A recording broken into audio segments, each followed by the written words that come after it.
Oh no, you say, John Wickersham's fallen off his skis again and he's on a crutch.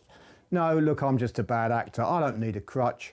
But a friend of mine did. They were editor of a motorhome magazine and they were testing motorhomes, done it for years, and they stumbled on one of the steps and the poor lady broke her ankle. Steps are sometimes poorly designed, both on motorhomes and on caravans. And that's why we're talking steps today. Now, when I started caravanning, it was way back in 1969.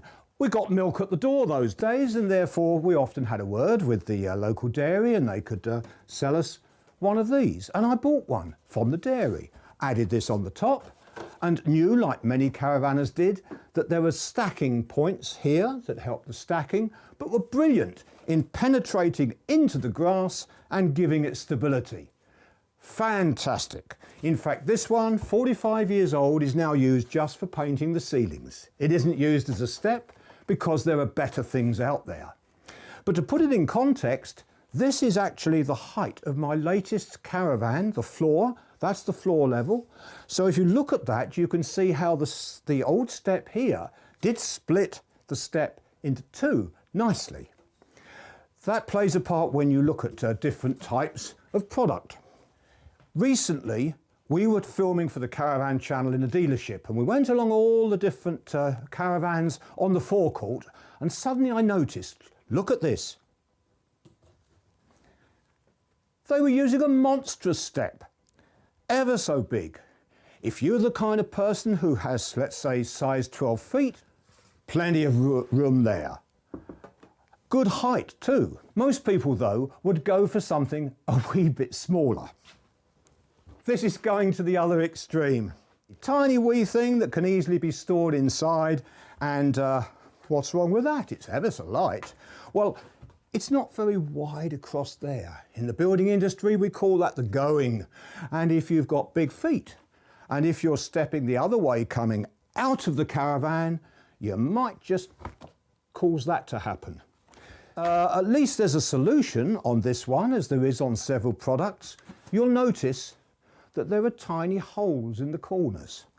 And these tiny holes are where you can put a rock peg, a tent peg, or even a complete nail, like this is, and bang it in on all four sides to add the stability that it would otherwise lack. But it is only a single step. A lot of people would like to get a double step.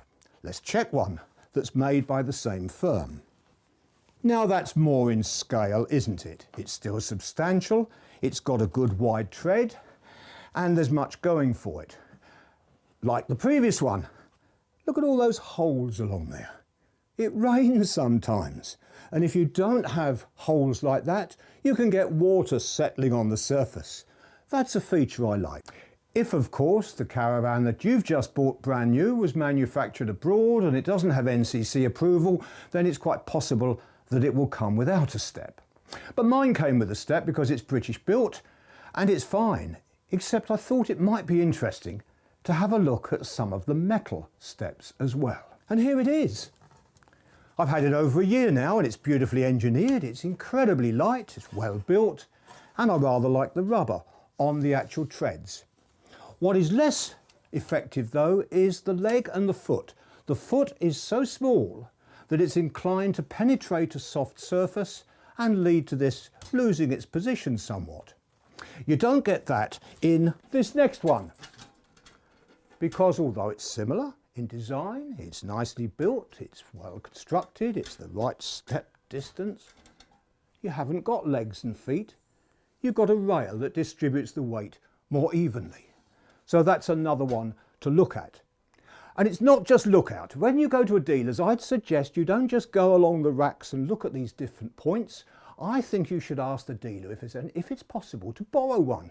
Take it on the forecourt and check it before you purchase it.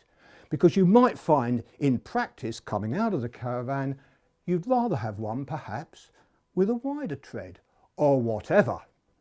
There is another point, and that is that some of these are made with a side rail. And for a lot of people, they like a side rail. But you need to be careful there because there are examples of ones where if you put too much weight as you're coming out of the door, the whole lot starts to tip a little bit like that. That's why this product is coming in now more and more. This one's made in this country, there's another one which is brought in from abroad, and this is mounted by the dealer alongside the door. It folds in, it folds out, and when it's out you've got a really good handhold to suit your needs. When you've finished, it comes across, you've got a locking facility, it helps act as a security device. So there are lots and lots of points to look for, and then you can spend your money wisely and take a step in the right direction.